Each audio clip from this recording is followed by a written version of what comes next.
ये कहानी रमजान के रोज़ों के बाद की है। रमजान के पूरे 30 रोज़ों के बाद आज ईद आई है। गांव में कितनी हलचल है। ईदगाह जाने की तैयारियां हो रही हैं। लड़के सबसे अधिक प्रसन्न हैं। जल्दी मची है कि लोग ईदगाह के लिए चलते क्यों नहीं। हामिद बहुत प्रसन्न है।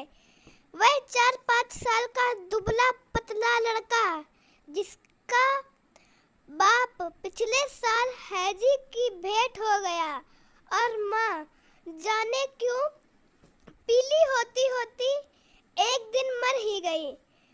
वह अपनी बूढ़ी दादी अमीना की गोद में सोता है।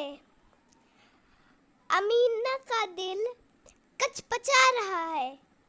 गांव के बच्चे अपने बाप के साथ जा रहे हैं। हामिद का अमीना के सिवा कौन है। उसे कैसे अकेले जाने दें। उधर भीड़ भाड़ में बच्चा कहीं खो जाए तो क्या होगा। नन्ही सी जान 30 कोस पैदल कैसे चलेगा। पैरों में छाले पड़ जाएंगे। पर हामिद के उत्साह का क्या करे। अधिक पैसे भी तो नहीं है। बड़ी मुश्किल से कुल 3 पैसे हामिद के मेले जाने के लिए जुटा पाए हूँ।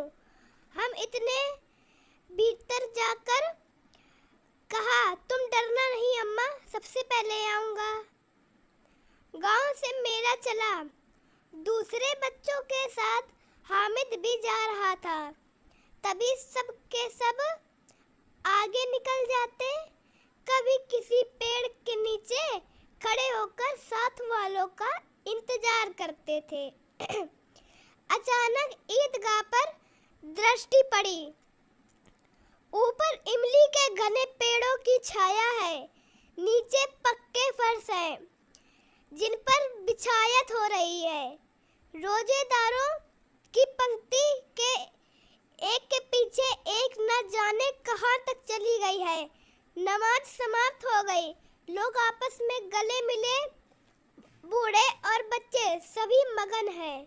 मिठाई और खिलौनों की दुकान पर भीड़ जुट गई। उधर दुकान की कतारें लगी है। तरह तरह के खेल खिलौने हैं। सिपाही और मुजरिम, राजा और वकील, बिस्टी और धोबी, वह कितने सुंदर खिलौने हैं। बस अब बोलना ही चाहते हैं। महमूद सिपाही लेता है, खाकी वर्दी और लाल पगड़ी वाला, कंधे पर बंदूक रखे हुए। मोहसिन को बिस्टी पसंद आया, मशक रखी है। नूरे को वकील से प्रेम है। काला चोंगा, नीचे सफेद पगड़ी के सामने घड़ी, सुनहरी जंजीर, एक हाथ में कानूनी पोथा लिए हुए सब 2-2 पैसे के खिलौने हैं। हामिद के पास कुल 3 पैसे हैं। वह इतने महंगे खिलौने कैसे ले। खिलौनों के बाद मिठाइयों का नंबर आता है। किसी ने रेवड़ियाँ ली हैं, किसी ने गुलाब जामुन। सब मजे से खा रहे हैं। मिठाइयों के बाद कुछ दुकानें लोहे की चीजों की थी। लड़कों के लिए यहाँ कोई आकर्षण नहीं था। वे सब आगे बढ़ जाते हैं। अकेला हामिद लोहे की दुकान पर रुक जाता है। रखे हुए उसे ख्याल आया, दादी के पास चिमटा नहीं है। तभी तो हाथ जल जाता है। अगर यह चिमटा ले जाकर दादी को दे दे तो वह कितनी प्रसन्न होगी। फिर उसकी उंगलियां कभी नहीं जलेंगी। खिलौनों से क्या फायदा।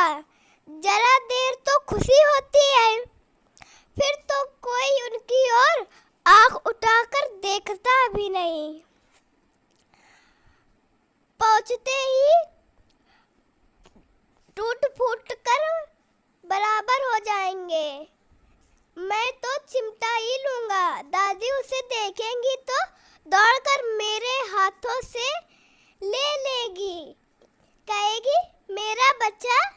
अम्मा के लिए चिमटा लाया है, हजारों दुआएं देगी।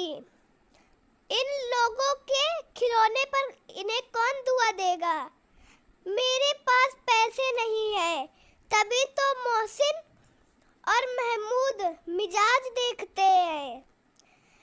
सब के सब खूब हंसेंगे कि हामिद ने चिमटा लिया है। हंसो मेरी बला से। उसने दुकानदार से पूछा, यह चिमटा कितने का है? दुकानदार ने 6 पैसे बताए। हामिद का दिल बैठ गया। ठीक ठाक पैसे बताओ। ठीक ठीक 5 पैसे लगेंगे, लेना हो तो लो, नहीं तो चलते बनो। हामिद ने कलेजा मजबूत करके कहा, 3 पैसे लोगे? और कहता हुआ आगे बढ़ गया कि कहीं दुकानदार घुड़की ना दे। लेकिन दुकानदार ने घुड़की नहीं दी और बुलाकर 3 पैसे में ही चिमटा दे दिया। हामिद ने उसे इस तरह कंधे पर रखा जैसे बंदूक हो और शान से चलता हुआ अपने साथियों के पास आया। मोहसिन ने हंसकर कहा, यह चिमटा क्यों उठा लाया पगले? हामिद ने कहा, तुम्हारे खिलौने क्या है? कोरी मिट्टी, जरा नीचे गिर जाए तो टूट फूट कर खत्म हो जाए। अगर कोई शेर आ जाए तो मियाँ भिष्टी के तो छक्के छूट जाए। मियाँ सिपाही मिट्टी की बंदूक छोड़कर भाग जाए। वकील साहब चोंगे में मुंह छुपाकर जमीन पर लेट जाए। मगर यह चिमटा, यह बहादुर शेर की गर्दन पर सवार हो जाएगा और उसकी आंखें निकाल लेगा। हामिद के तर्क का बच्चों के पास कोई जवाब ना था। हामिद ने 3-4 आने पैसे खर्च किए पर कोई काम की चीज नहीं ले सके। हामिद इतने पैसे में रंग जमा दिया। 11 बजे सारे गांव में हलचल मच गई। मेले वाले घर पहुंचे। अमीना हामिद की आवाज सुनते ही दौड़ी और उसे गोद में लेकर प्यार करने लगी। ऐसा उसके हाथों में चिमटा देकर वह चौंकी और कहा, यह चिमटा कहाँ से लाया? मैंने मोल लिया है। कितने पैसे में? 3 पैसे में। अमीना को गुस्सा आ गया। दोपहर हो गई, ना कुछ खाया ना पिया। 3 पैसे थे, उसका भी यह चिमटा उठा लाया। हामिद इतने अपराधी भाव से कहा, तुम्हारी उंगलियां तवे से जल जाती थी, इसलिए मैं इसे ले आया। अमीना का गुस्सा जैसे उड़ गया। बच्चे में कितना त्याग है।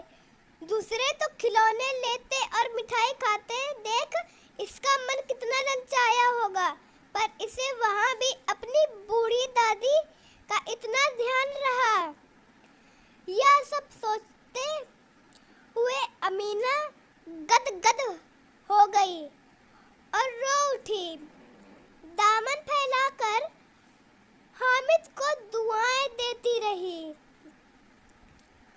और उसकी आंखों से आंसुओं की बड़ी बड़ी बूंदें गिरती थीं। अपनी दादी